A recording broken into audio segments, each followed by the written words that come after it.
Hello विद्यार्थी मित्रों, प्रगति क्लासेसनी YouTube channel में आपનું हार्दिक स्वागत है। नेक्स्ट लेक्चर में આપણે બહુલક ભણેલા હતા।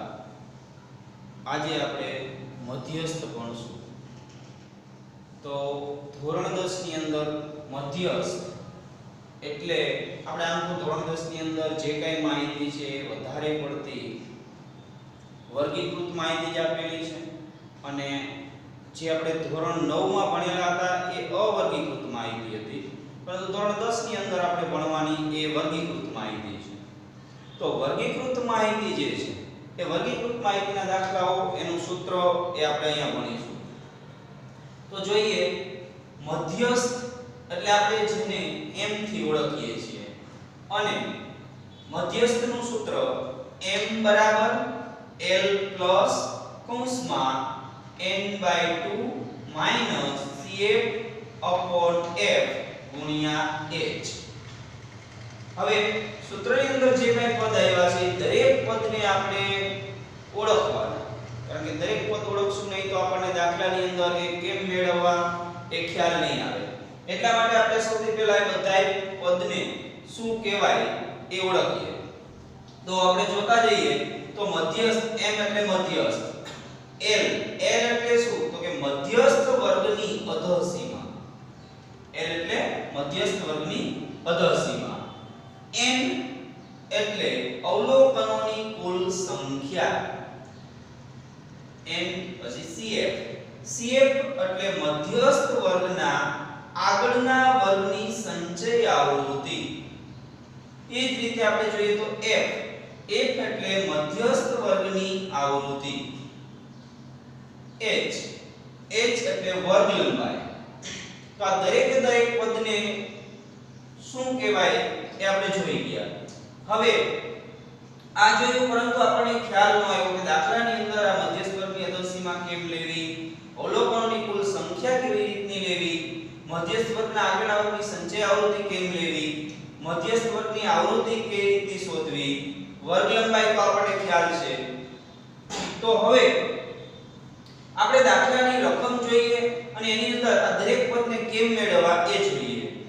તો રકમની અંદર આપણને મધ્યસ્થ શોધો એવી રીતનું કહેલ હશે અને એમાં વર્ગ અને આવૃત્તિ આવો બોક્સ આપણને આડું આપેલું હશે, જેને આપણે આ રીતનું સીધું લખી નાખશું અને ત્યારબાદ એમાં આપણે કેટલા બોક્સ મેળવવા તો કે આપણે મધ્યસ્થની અંદર માત્ર એક નવું કોષ્ટક બનાવવાનું છે અને એ કોષ્ટક છે સંચય આવૃત્તિ, સંચય આવૃત્તિ।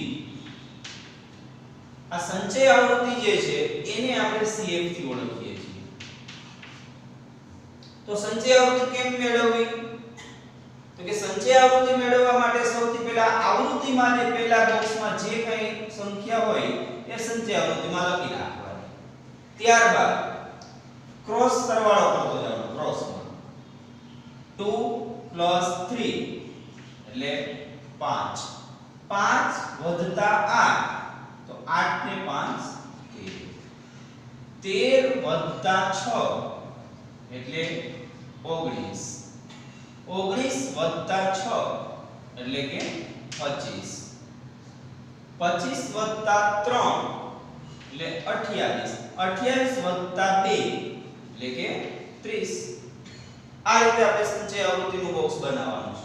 સંચય આવૃત્તિ મળી ગયા પછી આપણે સૂત્રની અંદર ધ્યાન કર્યું તો આપણે cf n/2 n ની મતલબ જરૂર છે।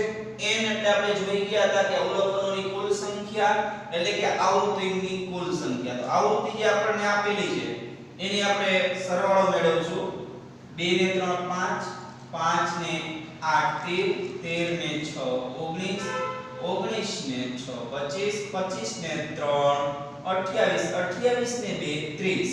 તો અહીંયા આપણને જે સંખ્યા મળેલી છે એ સંખ્યા n ની હશે। તો n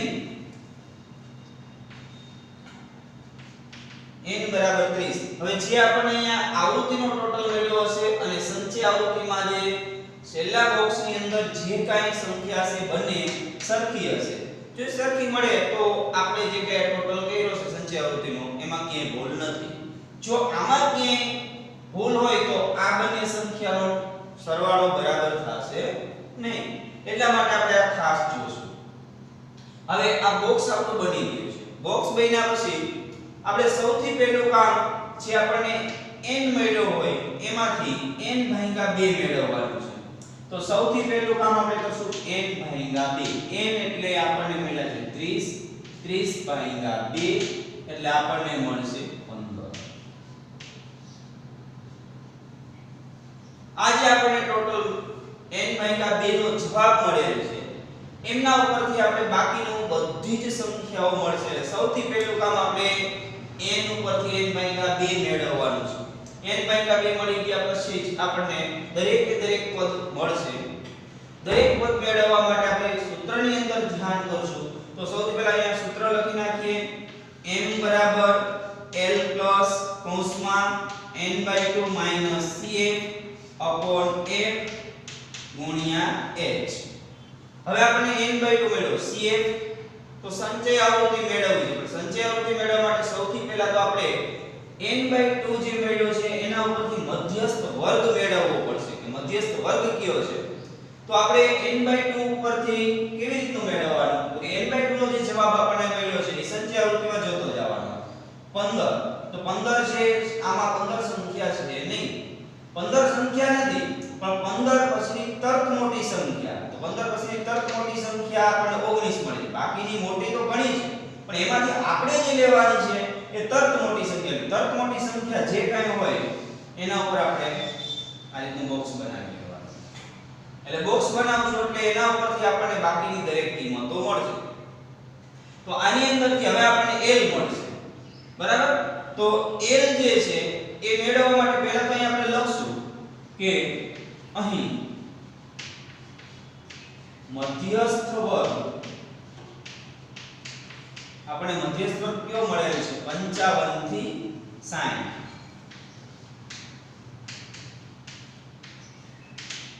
અને એમાંથી હવે આપણે જોશું તો એ મધ્યસ્થ વર્ગની અંદર આપણને અધઃસીમા L કેટલી દેખાય છે કે 55. મધ્યસ્થ વર્ગ મળી ગયા પછી આપણે n/2 એ પણ મળી ગયો. cf સંચય આવૃત્તિ. તો સંચય આવૃત્તિ જે છે એ તમારે આપણે જે બોક્સ બનાવેલું છે એમાં આપણે જોયું હતું કે સંચય આવૃત્તિ cf એટલે શું? તો કે મધ્યસ્થ વર્ગના આગળના વર્ગની સંચય આવૃત્તિ. તો મધ્યસ્થ વર્ગ આપણને મળે છે 55 થી 60. મધ્યસ્થ વર્ગનો આગળનો વર્ગ એમની સંચય આવૃત્તિ એટલે 13. તો cf બરાબર 13.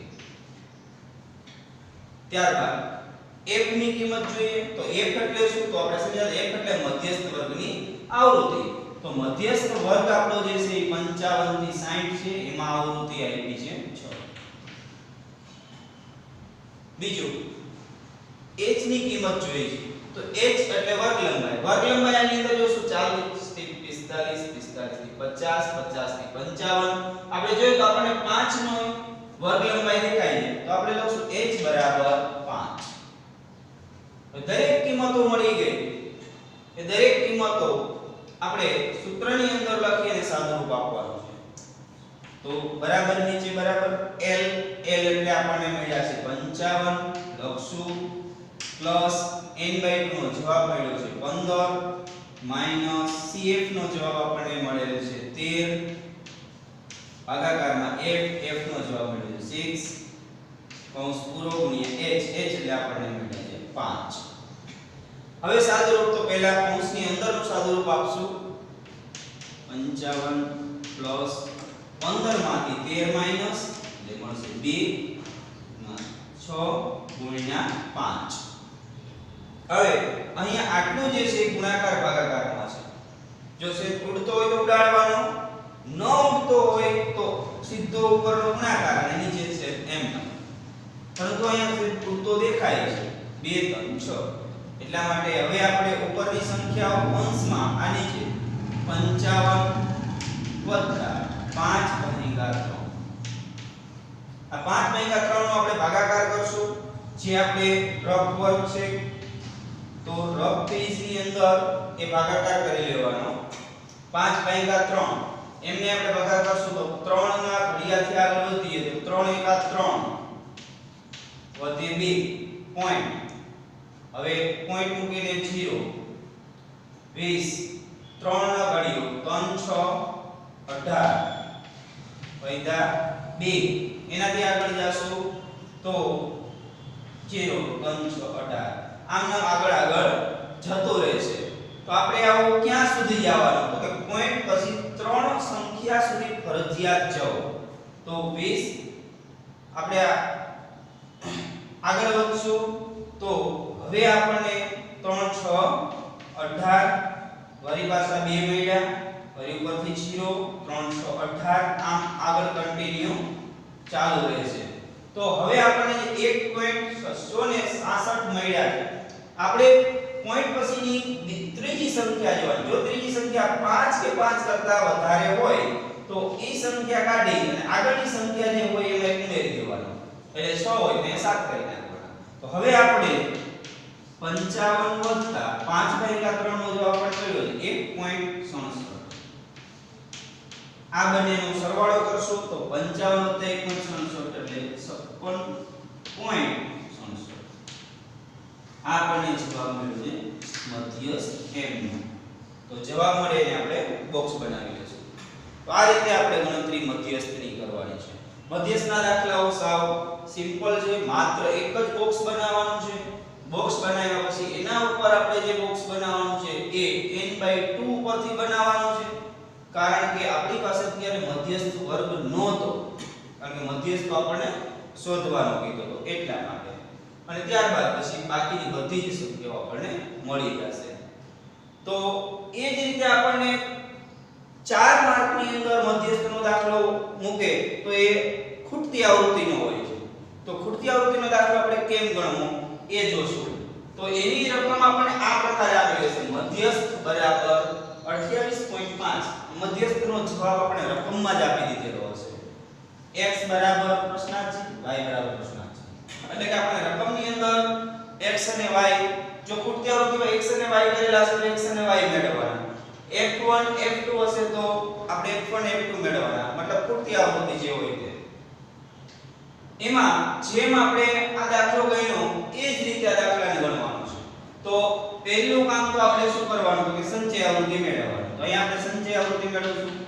સંચય આવૃત્તિ. સંચય આવૃત્તિ જે CF મેળવવાની છે એ CF મેળવવા માટે આપણે જે કંઈ આમાં કર્યું એ જ કામ આમાં કરવાનું છે. પહેલા આવૃત્તિ જે કંઈ હોય તે જ સંચય આવૃત્તિ. પછી બીજા બોક્સમાં ક્રોસ સરવાળો 5 x એટલે સરવાળો અજ્ઞાત સાથે ન થાય 5 x એમ લખશું. પછી 5 x વત્તા 20 સંખ્યાનો સરવાળો થાય એટલે 20 ને 5 25 વત્તા x. ત્યારબાદ ક્રોસ સરવાળો 25 x વત્તા 15 તો સંખ્યાનો સરવાળો 5 5 10 0 2 3 4 40 x. તો 40 x માં y ઉમેરીએ તો 40 x y. એમાં આપણે 5 ઉમેરીએ તો 5 જે છે એ સંખ્યામાં ઉમેરાય 40 ને 5 45 x y. હવે આપણે જોયું કે આપણે આવૃત્તિનો પણ સરવાળો કરી લેવાનો કારણ કે આપણે ભૂલ હોય તો ખબર પડી જાય. એટલા માટે આપણે આવૃત્તિનો સરવાળો કરીએ 5 x એટલે x ને પછી બાદમાં સરવાળો 5 20 25 25 ને 15 40 40 ને 5 45 તો 45 x y. પરંતુ આપણને આ 45 x y નો જવાબ આપણને રકમની અંદર કુલ આપી દીધો છે અને આ જે જવાબ છે એ n નો જવાબ છે કુલ. તો અહીંયા આપણને જે 45 x y મળ્યા છે એ આપણને n બરાબર મળ્યા છે.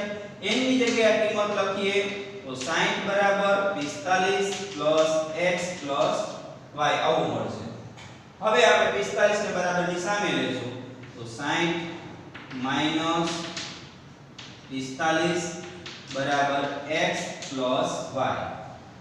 60 માઈનસ 45 10 તો 10 માંથી 5 જાય તો 5 = 100 5 માં 4 જાય તો 1 એટલે આપણને મળ્યા x y બરાબર 15.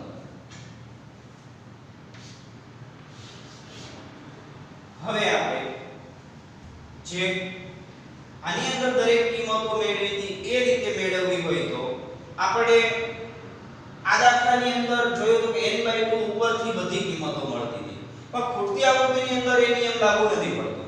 ખૂટતી આવૃત્તિમાં આપણને મધ્યસ્થ ઓલરેડી આપેલો છે, એટલે મધ્યસ્થ ઉપરથી આપણે મધ્યસ્થ વર્ગ મેળવવાનો છે. તો આપણને જે મધ્યસ્થ આપેલો છે એ પહેલા અહીંયા લખશું કે મધ્યસ્થ બરાબર આપણને 28.5 આપેલ છે. તેથી આ મધ્યસ્થ વર્ગ 28.5 કયા વર્ગમાં આવે છે? તો આપણે જોશું વર્ગની અંદર ધ્યાન કરીએ તો 28.5 જે છે એ આપણને 20 થી 30 માં મળે છે. એટલે જેમાં મળતું હોય એના ઉપર આપણે બોક્સ બનાવવાનું છે. આ બોક્સ બની ગયું. હવે આ બોક્સ બની ગયું એટલે આપણે અહીં લખશું કે એનો જે વર્ગ છે એ 20 થી 30 આવ્યો. એટલે મધ્યસ્થ વર્ગ બરાબર 20 થી 30. અને 20 થી 30 જે મધ્યસ્થ વર્ગ છે એના ઉપરથી આપણે દરેક વસ્તુ હવે મેળવવાની છે. તો સૂત્રની અંદર આપણે કઈ વસ્તુની જરૂર છે? તો આપણે સૂત્ર લખીએ m બરાબર l પ્લસ કૌંસમાં n/2 minus cf upon a કૌંસ પૂરો ગુણ્યા h. હવે l ની જરૂર છે તો પહેલા l એટલે મધ્યસ્થ વર્ગની અધસીમા. જે આપણને મધ્યસ્થ વર્ગ મળ્યો તો એમાંથી અધસીમા 20. પછી n/2 n આપણને આપેલા હતા 60. તો n/2 એટલે 60 ભાગ્યા 2 બરાબર 30. એ જ રીતે આપણે CF મેળવીએ તો CF એટલે મધ્યસ્થ વર્ગના આગળના વર્ગની સંખ્યા. મધ્યસ્થ વર્ગ આપણને 20 થી 30, એનાથી આગળનો વર્ગ 10 થી 20, એની સંખ્યા આવૃત્તિ એટલે CF. CF બરાબર 5 x. ત્યારબાદ આપણે F ની જરૂર હતી. તો F એટલે મધ્યસ્થ વર્ગની, મધ્યસ્થ વર્ગ 20 થી 30 એની આવૃત્તિ એટલે 20. F બરાબર 20. ત્યારબાદ હવે આપણે h ની જરૂર છે. તો h બરાબર નોંધીએ તો આપણને જે વર્ગ આપેલા છે 0 થી 10, 10 થી 20, 20 થી 30 એ રીતના આપેલા છે. તો આપણને 10 નો ડિફરન્સ દેખાય છે એટલે h બરાબર 10. હવે આપણને અહીંયા સૂત્રની રીતે બધી જ કિંમતો મળી ગઈ છે. એટલા માટે હવે આપેલી બધી કિંમતોને, જે મળેલી કિંમતોને આપણે સૂત્રની અંદર મૂકશું. તો m બરાબર, m ની કિંમત આપણને રકમમાં આપેલી હતી 28.5 બરાબર l. l ની કિંમત આપણને મળી છે 20 પ્લસ ના પ્લસ કૌંસમાં n/2, n/2 નો જવાબ આપણને મળ્યો છે 30 માઈનસ cf ની કિંમત આપણને મળી છે 5 x. એને આપણે ફરજિયાત કિંમતને કૌંસમાં મૂકશું અપોન f એટલે 20 કૌંસ પૂરો ગુણ્યા h ની કિંમત આપણને મળેલ છે 10. હવે આપણે સાદુરૂપ આપીએ તો સાદુરૂપની અંદર આ 10 દુને 20 તે દૂર છે. હવે બરાબરની આ બાજુ રહેલા 20 ને બરાબરની સામે લેશું એટલે માઈનસ થશે. તેથી 28.5 માઈનસ 20 એના બરાબર. આ કૌંસ શું છે એટલે કૌંસની અંદર માઈનસ નિશાની એપ્લાય થવાથી અંદર કૌંસમાં રહેલી બધી જ નિશાનીઓ ચેન્જ થઈ જશે. તેથી -5 x ભાગાકારમાં વધ્યા છે 2. હવે આપણે આ બંનેની બાદબાકી કરશું. 28.5 20 એટલે કે 8.5 અને ભાગાકારમાં રહેલા 2 સામે ગુણાકારમાં બરાબર 30 માંથી -5 એટલે આપણને મળશે 25 x. હવે આપણે આ બંને સંખ્યાનો ગુણાકાર કરશું તો 5 * 10 નું 0 વધી 1, 8 * 16 ને 17, 1 પછી પોઈન્ટ એટલે 17.0 બરાબર 25 x. હવે x ની કિંમત આપણે જોઈ છે પણ x અહીંયા માઈનસ છે એટલે બરાબરની આ બાજુ લેશું એટલે x પ્લસ થઈ જશે અને 17 બરાબરની સામે જ આવવા દેશું એટલે અહીંયા પ્લસ છે તો સામે માઈનસ થશે. હવે 25 માંથી આપણે 17 માઈનસ કરશું એટલે આપણને મળશે 8. તો x બરાબર આપણને જે કિંમત મળેલી છે જે આપણને મળી છે 8. હવે આપણે રકમની અંદર જોયું તો આપણને બે ખૂટતી આવૃત્તિઓ મળી હતી, તો આપણે એક ખૂટતી આવૃત્તિ મળી, હજી બીજી બાકી છે. તો આપણે જે સમીકરણ નંબર 1 છે એમાંની કિંમત મૂકશું તો આપણને જે સમીકરણ નંબર 1 આપ્યું હતું એ આ પ્રકારનું હતું, 15 x y. x ની કિંમત આપણે 8 મળી છે, તેથી 15 8 y. આપણે y ની કિંમત જોઈ છે, એટલા માટે x ને y ની કિંમત જોઈ છે તો 8 ને બરાબરની સામે જ હશે તો એ થશે માઈનસ. હવે 15 માંથી 8 માઈનસ કરશું તો આપણને મળશે y બરાબર 7. આ રીતે આપણને એક ખૂટતી આવૃત્તિ બે ખૂટતી આવૃત્તિનો દાખલો આ રીતનો ગણવાનો છે. અને આ દાખલાઓ જે છે એ બોર્ડની પરીક્ષામાં વિભાગ ડી ની અંદર 4 ગુણના પૂછાય છે. એટલા માટે આવા દાખલાઓની પ્રેક્ટિસ આપણે સૌથી વધુ કરશું. બરાબર, અસાઇનમેન્ટ ની અંદરથી પણ આવા પેપરોને સોલ્વ કરશું જેની અંદર આવા ઘણા દાખલાઓ આપેલા છે. એ સિવાયની બીજી અન્ય કોઈ પણ બુક્સ હોય તો એમાંથી પણ આ દાખલાઓ સોલ્વ કરશું. વધુ ને વધુ પ્રેક્ટિસ તમે જાતે કરશો તો જ તમને આવડશે. અહીંયા હું સમજાવીશ એટલે તમને સમજાઈ જ જશે, પરંતુ તમે જ્યારે જાતે ગણશો ત્યારે તમને સૌથી વધુ આવડશે. એટલા માટે દરેક દાખલાઓ દરેક વિદ્યાર્થીઓએ જાતે પ્રેક્ટિસ કરવી.